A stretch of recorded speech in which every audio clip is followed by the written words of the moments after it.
بسم الله الرحمن الرحيم وبه نستعين فإنه خير ناصر ومعين أما بعد أعوذ بالله من الشيطان الرجيم بسم الله الرحمن الرحيم ولا تركنوا إلى الذين ظلموا فتمسكم النار صدق الله العظيم.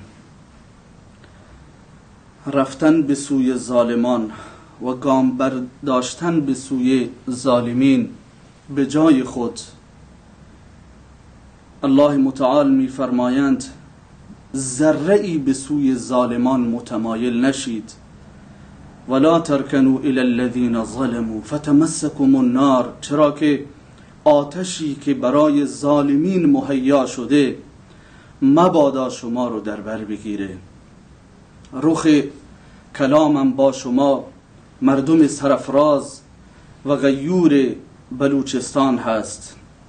قطعا همه شما شنیدید که محامی نماینده قاتل خامنه‌ای در بلوچستان بشارت داد و گفت که پس از تلاش‌های 3 ساله، پس از التماس و الحاح و زاری، تونسته که از آقای خودش موافقت بگیره که مردم بینوای بلوچ رو به مجلس خودش راه بده.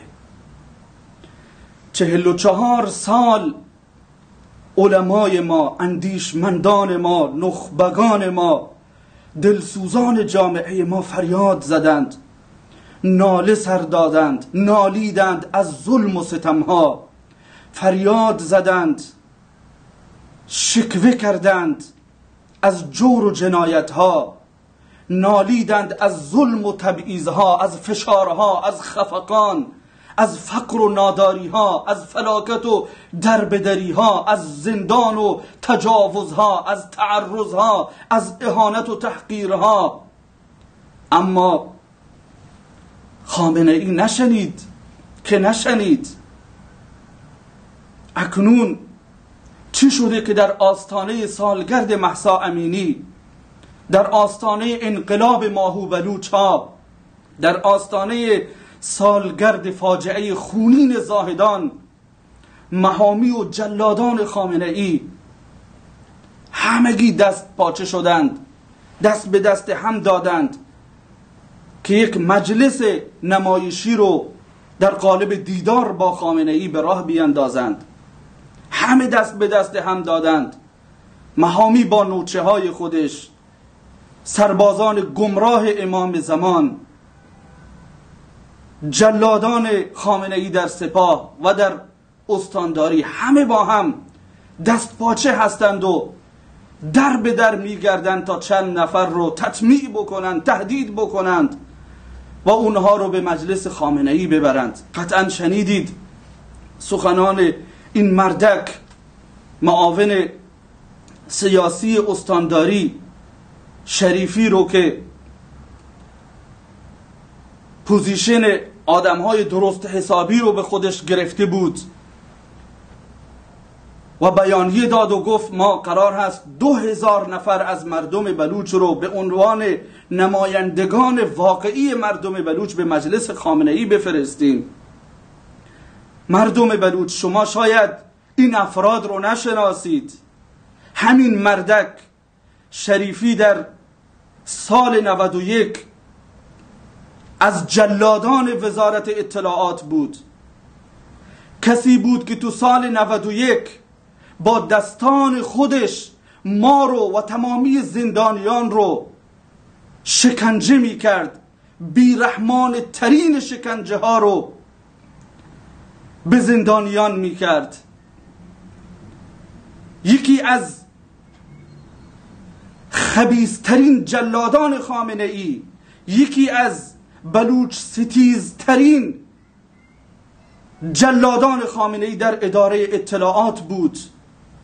از بس که اینها جوانان بلوچ رو شکنجه کردند، تعرض کردند، اعترافات اجباری گرفتند، به جوخه دار و اعدام فرستادند، آخر رتبه گرفتند، مقام گرفت، اینو فرستادند به تهران بعد که فاجعه خونین زاهدان به وجود اومد، همین مردک رو برای سرکوب مردم بلوچ دوباره به استان فرستادند و معاون سیاسیش قرار دادند در استانداری. اینها همه دست به دست هم دادند که مردم بلوچ رو اغفال بکنند و به دیدار قاتل فرزندان بلوچ بفرستند. چه شده؟ اکنون چه مسئله ای هست؟ چرا خامنه ای اکنون به فکر مردم بلوچ افتاده؟ خامنه ای که گوش نمیداد به حرفهای مردم بلوچ، نمیشنید، اما امروز خامنه ای دریافته که کلاهش پس معرکه هست. خامنه ای میبینه که فاتحهش خونده هست. خامنه ای میدونه که چه جنایتی رو مرتکب شده. خامنه ای میدونه که در حق مردم بلوچ چه ستمهایی روا داشته.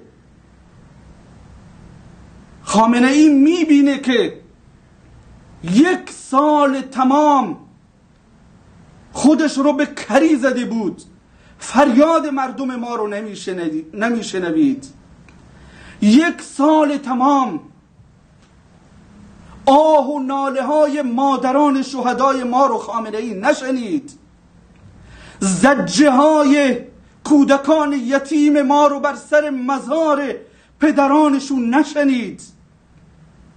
خامنه ای 1 سال تمام فریاد دلسوزان ما رو نشنید. 1 سال تمام فریاد مرگ بر خامنه ای رو در کف خیابونها از جوونهای ما نشنید.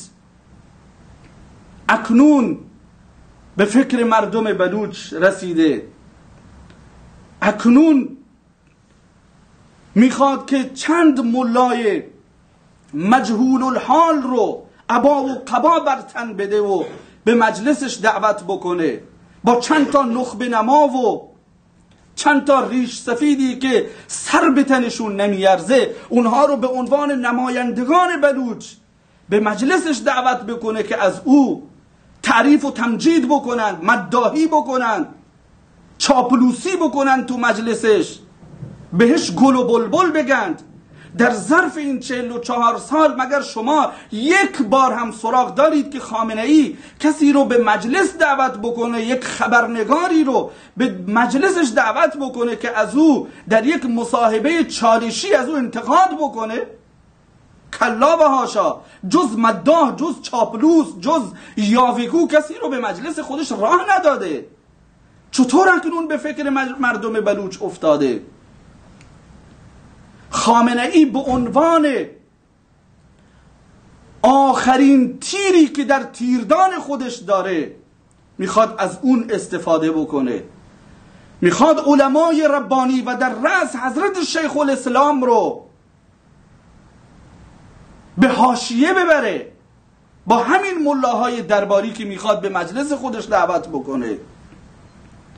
1 سال تمام خامنه ای تلاش کرد بدترین و شدیدترین فشارها رو بر پیکره بلوچستان وارد کرد. قشون و لشکرهای سرکوبگر خودش رو از کرمان و شهرستانها روانه خاک و دیار بلوچستان کرد. 1 سال تمام خامنه ای بلوچستان رو به خاک و خون کشید. بلوچستان رو امنیتی ترین استان کشور قرار داد. زاهدان رو امنیتی ترین شهر کشور قرار داد. اینترنت رو بست. زاهدان رو رکورددار اختلالات اینترنتی در جهان قرار داد تا در سکوت و خفقان مردم بلوچ رو در زندانها به اونها تعرض بکنه، شکنجه بکنه، مردم رو سرکوب بکنه.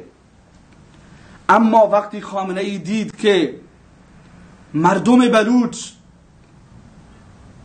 هرگز در برابر این فشارها عقب نشینی نکردند، وقتی خامنه ای دید که مردم بلوچ چشم به چشم دشمنان و جلادان دوخته فریاد میزنند ایدر آستمگر هنر آزمایی، تم تیر آزما هم جگر آزمایی، ای ستمگران زمان، ای جلادان خامنه ای، شما زور و قدرت خودتون رو امتحان کنید، ما جگرهای خودمون رو امتحان میکنیم.